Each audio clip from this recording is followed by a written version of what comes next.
Bonjour les amis, je partage avec vous une nouvelle vidéo aujourd'hui sur un nouveau concours. Cette fois-ci, ça va être un concours de la CNSS. Et cette vidéo, c'est une vidéo sur des réponses telles que j'ai pris l'habitude. J'ai pris l'habitude, bien sûr, de répondre à des questions concernant les concours. Et cette fois-ci, c'est un QCM, comme je vous ai dit. C'est un QCM à plusieurs choix. Et c'est un QCM à 20 questions. Le concours de la CNSS, je l'ai pris en fait à partir d'Internet, le document. Généralement, dans ce genre d'épreuve, on va poser principalement deux types de QCM. Un QCM qui concerne la spécialité. Ici, comme vous avez remarqué, j'ai mis ici la spécialité qui peut être visiblement lue. Donc, demander ici, c'est des cadres développement et administration de base de données. Et pour cette épreuve, il y avait eu deux parties, bien sûr, de QCM. Une partie concernant la spécialité, c'est celle que je vais voir avec vous. Et une partie concerne des questions générales et des questions qui sont reliées à la CNSS en soi. Je passe directement aux réponses aux questions sans trop m'attarder. Première question, ça concerne les bases de données. Quand est-ce qu'on dit que une base de données est dite cohérente? La première réponse, en fait, c'est la bonne. Quand toutes les contraintes d'intégrité sont respectées. Les contraintes d'intégrité, juste pour vous donner un indice, sont les trois normes, les trois formes de normes, trois formes normales, je crois, ça s'appelle les trois formes normales. Le 1NF, le 2NF et le 3NF. En matière de gestion de projet, qu'est-ce que la viabilité? La viabilité, c'est la réponse à la question, ce n'est pas le choix B, l'atteinte des objectifs techniques. La viabilité n'est pas encore définie par la rentabilité financière non plus. Et le signe d'erreur, ça c'est pas la bonne réponse. La bonne réponse c'est le A, c'est-à-dire la détermination des conditions d'acceptation du produit par les utilisateurs de celui-ci et les parties prenantes. On passe à la troisième question. Ici on se pose la question, c'est quoi la norme qui est relative à la gestion de projet? La réponse c'est le ISO 21500. Je vous invite à faire un petit tour sur internet pour vous renseigner sur les différentes réponses, comme ça vous avez une idée claire euh, sur ce que c'est. En tout cas, si vous voulez répondre, moi je vous invite quand même à faire une petite pause sur chaque question et attendre que vous réfléchissiez, vous donnez une réponse, puis vous pouvez relancer la vidéo pour voir la réponse. Quatrième question, quel procédé de gestion n'est pas utilisé par les ERP? Les ERP, en fait, ils permettent de faire la base de ce qu'on appelle le partage de base de données. Ils permettent aussi la traçabilité, le suivi. Gestion des flux de travail aussi. Le data mining, par contre, la fouille de données n'est pas gérée par les logiciels. Donc la réponse ici, c'est le A. Le data mining. Quel type de maintenance consiste à faire évoluer une application lorsque son environnement change pour assurer sa continuité?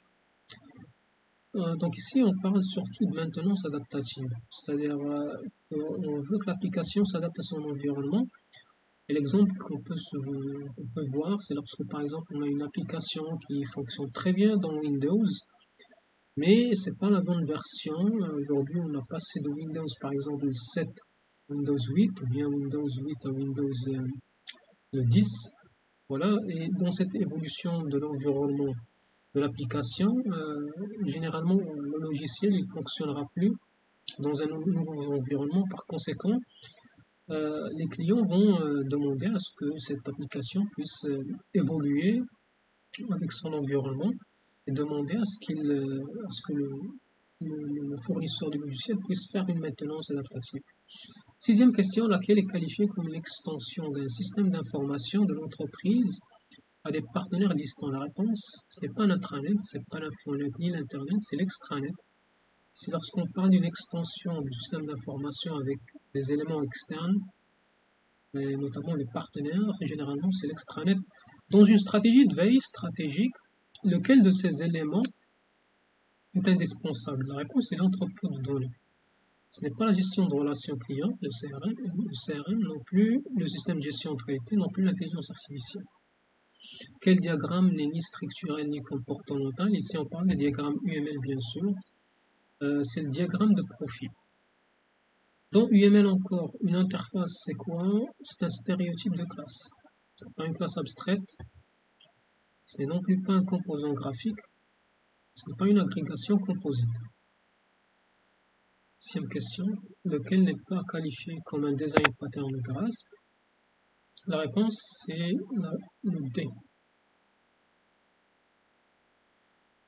Encore une fois, si vous trouvez qu'il y a une erreur que j'ai faite, ou peut-être qu'il y a quelque chose qui nécessite une amélioration par rapport aux vidéos, n'hésitez pas à me communiquer vos recommandations. Je reste très à l'écoute. Merci encore une fois d'ailleurs de suivre. Je reste à votre écoute, donc vous pouvez me laisser des commentaires.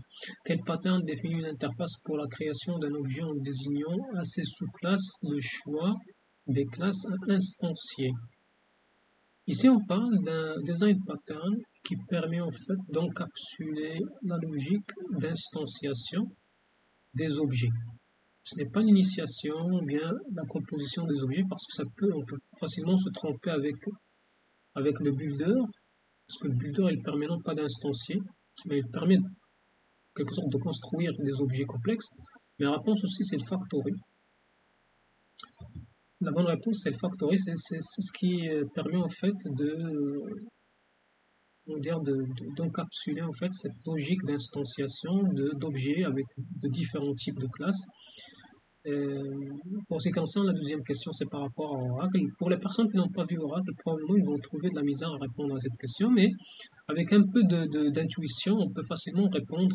Alors, l'unité, la minimale unité qui est utilisée dans Oracle, pour tout ce qui est gestion de fichiers, mémoire, processus, c'est le DB-block size. Quel est l'outil que vous trouverez sur chaque serveur de base de données installé? La réponse c'est le A. La SGBDR, c'est un logiciel bien sûr qui peut gérer une base de données relationnelle. Je passe rapidement à la 15e question. Quel processus utile est responsable de l'affectation des coûts des contrats de sous-traitance? Ok, alors ici, avec un peu de logique, on peut facilement répondre. On parle de coûts, on parle de sous-traitance. Même les personnes qui ne connaissent pas utile, et beaucoup de personnes n'ont pas en fait regardé un petit peu plus dans les dessous utiles pour comprendre comment ça fonctionne. Pour rappel, en fait, utile, c'est quelque sorte une méthodologie qui permet de faire une gestion optimale des projets et des processus et des services métiers. Ici, c'est la partie IT Financial Management. Donc, j'ai marqué le C. Qu'est-ce que la B2B? La réponse est une pratique commerciale Internet s'adressant aux entreprises. C'est pas une pratique adoptée par des associations, c'est pas une pratique commerciale bien sûr. Internet s'adressant aux particuliers, parce que c'est B2B signifie business to business. Et il y a aussi le B2C. Le B2C, c'est le business to clients. Et ça, c'est des termes qu'on finit de collecter par-ci par-là quand on fréquente le domaine professionnel, mais aussi bien sûr quand on entre en stage, des fois on peut rencontrer des termes pareils. Pour vérifier un serveur web, un administrateur SI devrait estimer le risque d'accès non autorisé à de l'information confidentielle au plus haut niveau. Alors cette question, moi j'ai vérifié sur internet pour trouver la réponse. J'ai finalement trouvé que c'était le CGI. Apparemment le CGI c'est un type de script qui était utilisé anciennement et qui avait en fait une interaction avec des informations confidentielles et sensibles à l'entreprise. Et aussi, ce genre de script, apparemment, il représente certaines vulnérabilités, ce qui fait que c'est un script à très haut risque dans le système d'information. 18e question, laquelle n'est pas qualifiée comme une méthode de modélisation? Ici, c'est la réponse 1. Okay. Quel énoncé est faux à propos de web services? Alors, à propos des web services, donc, je vous laisse voir les 4 choix ici. Les web services, en fait, ils peuvent être évoqués dynamiquement par d'autres. Ils sont encapsulés, bien sûr, donc en quelque sorte la communication qui va être effectuée par le service web avec son extérieur et les composantes externes, généralement il utilise un standard. Par exemple, dans le SOAP, on utilise le WSDL qui utilise le XML. Et généralement, bien sûr, soit dérivé, soit c'est XML. Pour ce qui concerne le déployer sur n'importe quelle plateforme, effectivement, hein, en fait, cette réponse, c'est une réponse qui représente le web service. Donc, franchement, c'est pas la bonne réponse à la question. On recherche ce qui est faux par rapport au web service. Donc, ce qui nous reste, c'est le D. Un web service est un composant complexe. Donc, oui, effectivement. Implémentant dans un langage précis, c'est pas le cas. Et c'est pas forcément complexe. Des fois, ça peut être complexe. Ce qu'on sait sur le web service, c'est que ce sont des composants qui sont autonomes et qui sont pas forcément développés avec un langage de programmation précis. Des fois, ça peut être plusieurs langages. D'ailleurs, ça, l'un des objectifs du web service, c'est que on peut collaborer avec différentes équipes et chaque équipe, elle peut utiliser différents langages et on travaille sur le même projet alors qu'une équipe développe le web service A et qu'une autre développe un web service B. Et ils sont tous les deux sur deux plateformes différentes avec deux langages différents. Les niveaux existent. Combien de niveaux existent-ils dans le modèle de qualité CMMI? Alors CMMI, pour les personnes qui ont déjà regardé, c'est déjà que c'est un modèle de maturité. Ceux qui n'ont pas regardé ce que c'est, en fait, c'est un modèle de qualité qui permet à l'entreprise, si vous voulez, d'évaluer, première étape, le niveau dans lequel se trouve son entreprise.